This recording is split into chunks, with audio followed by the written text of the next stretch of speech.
NCERT, Class 10th, First Flight Chapter 4. From the Diary of Anne Frank by Anne Frank. Introduction. Anneliese Marie Anne Frank, 12th June 1929, February-March 1945, was a German-born Jewish girl who wrote while in hiding with her family and 4 friends in Amsterdam during the German occupation of the Netherlands in World War II. Her family had moved to Amsterdam after the Nazis gained power in Germany, but were trapped when the Nazi occupation extended into the Netherlands. As persecutions against the Jewish population increased, the family went into hiding in July 1942 in hidden rooms in her father Otto Frank's office building. After 2 years in hiding, the group was betrayed and transported to the concentration camp system where and died of typhus in Bergen-Belsen within days of her sister, Margot Frank. Her father, Otto, the only survivor of the group, returned to Amsterdam after the war ended to find that her diary had been saved. Convinced that it was a unique record, he took action to have it published in English under the name The Diary of a Young Girl.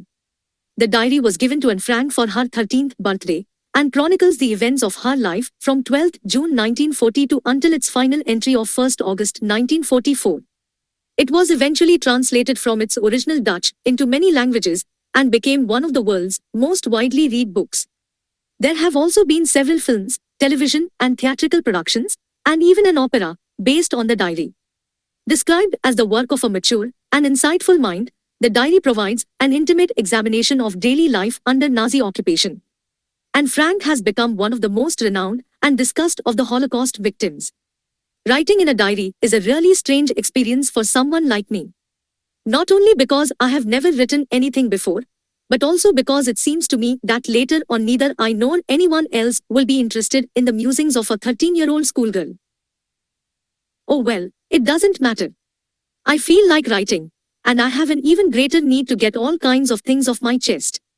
Paper has more patience than people. I thought of this saying on one of those days when I was feeling a little depressed and was sitting at home with my chin in my hands, bored and listless, wondering whether to stay in or go out.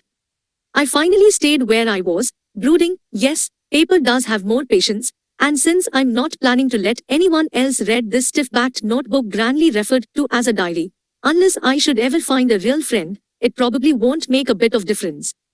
Now I'm back to the point that prompted me to keep a diary in the first place. I don't have a friend.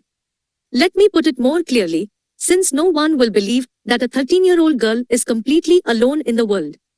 And I'm not. I have loving parents and a 16-year-old sister, and there are about 30 people I can call friends. I have a family, loving aunts, and a good home. No, on the surface I seem to have everything, except my one true friend. All I think about when I'm with friends is having a good time.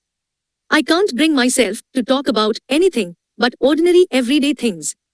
We don't seem to be able to get any closer, and that's the problem. Maybe it's my fault that we don't confide in each other. In any case, that's just how things are, and unfortunately they are not liable to change.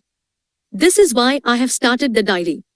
To enhance the image of this long-awaited friend in my imagination, I don't want to jot down the facts in this diary the way most people would do, but I want the diary to be my friend, and I'm going to call this friend Kitty. Since no one would understand a word of my stories to Kitty if I were to plunge right in, I'd better provide a brief sketch of my life, much as I dislike doing so. My father, the most adorable father I have ever seen, didn't marry my mother until he was 36 and she was 25. My sister, Margot, was born in Frankfurt in Germany in 1926. I was born on 12th June 1929. I lived in Frankfurt until I was 4. My father emigrated to Holland in 1933. My mother, Edith Hollander Frank, went with him to Holland in September, while Margot and I were sent to Aachen to stay with our grandmother. Margot went to Holland in December, and I followed in February, when I was plunked down on the table as a birthday present for Margot. I started right away at the Montessori Nursery School. I stayed there until I was 6, at which time I started in the first form. In the 6th form my teacher was Mrs. Cooperis, the headmistress. At the end of the year we were both in tears as we said a heartbreaking farewell. In the summer of 1941 Grandma fell ill and had to have an operation, so my birthday passed with little celebration. Grandma died in January 1942. No one knows how often I think of her and still love her. This birthday celebration in 1942 was intended to make up for the other, and Grandma's candle was lit along with the rest. The four of us are still doing well, and that brings me to the present date of 20th June 1942, and the solemn dedication of my diary. Saturday, 20th June 1942. Dearest Kitty, our entire class is quaking in its boots. The reason, of course, is the forthcoming meeting in which the teachers decide who will move up to the next form and who will be kept back. Half the class is making bets. Gian and I laugh ourselves silly at the two boys behind us, Cian and Jackies, who have staked their entire holiday savings on their bet. From morning to night, it's "you are going to pass," "no, I'm not," "yes, you are," "no, I'm not." Even G's pleading glances and my angry outbursts can't calm them down.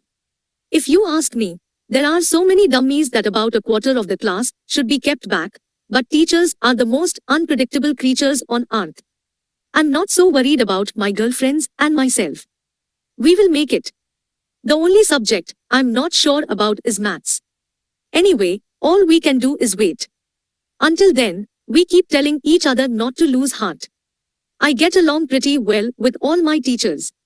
There are 9 of them, 7 men and 2 women. Mr. Casing, the old fogey who teaches maths, was annoyed with me for ages because I talked so much. After several warnings, he assigned me extra homework. An essay on the subject, a chatterbox. A chatterbox, what can you write about that? I'd worry about that later, I decided. I jotted down the title in my notebook, tucked it in my bag, and tried to keep quiet. That evening, after I'd finished the rest of my homework, the note about the essay caught my eye. I began thinking about the subject while chewing the tip of my fountain pen. Anyone could ramble on and leave big spaces between the words, but the trick was to come up with convincing arguments to prove the necessity of talking. I thought, and suddenly I had an idea. I wrote the 3 pages Mr. Casing had assigned me and was satisfied. I argued that talking is a student's trait, and that I would do my best to keep it under control, but that I would never be able to cure myself of the habit since my mother talked as much as I did, if not more, and that there is not much you can do about inherited traits. Mr. Casing had a good laugh at my arguments, but when I proceeded to talk my way through the next lesson, he assigned me a second essay. This time it was supposed to be on an incorrigible chatterbox. I handed it in, and Mr. Casing had nothing to complain about for 2 whole lessons. However, during the 3rd lesson he'd finally had enough. And Frank, as punishment for talking in class, write an essay entitled, "Quack, Quack, Quack," said Mistress Chatterbox. The class roared. I had to laugh too, though I'd nearly exhausted my ingenuity on the topic of chatterboxes. It was time to come up with something else, something original. My friend, Sane, who's good at poetry, offered to help me write the essay from beginning to end in verse, and I jumped for joy. Mr. Casing was trying to play a joke on me with this ridiculous subject, but I'd make sure the joke was on him. I finished my poem, and it was beautiful. It was about a mother duck and a father swan with 3 baby ducklings who were bitten to death by the father because they quacked too much. Luckily, Mr. Casing took the joke the right way. He read the poem to the class, adding his own comments, and to several other classes as well. Since then I have been allowed to talk and haven't been assigned any extra homework. On the contrary, Mr. Casing's always making jokes these days. Yours, and extracted from the diary of a young girl, with slight adaptation. Students are suggested to listen this chapter in different playback speeds, and try to read it along with audio. Don't forget to like this video to encourage such more helping tools for the students. To listen all English books of NCERT, Class 1 to 12, in audio and text, subscribe our YouTube channel NCERT English Audio Books, and hit the bell icon. Tell us in comments section, in what way this audio chapter was helpful for you. Also comment the suggestions for the channel. Listening is the best alternative of reading, and the easiest way of learning.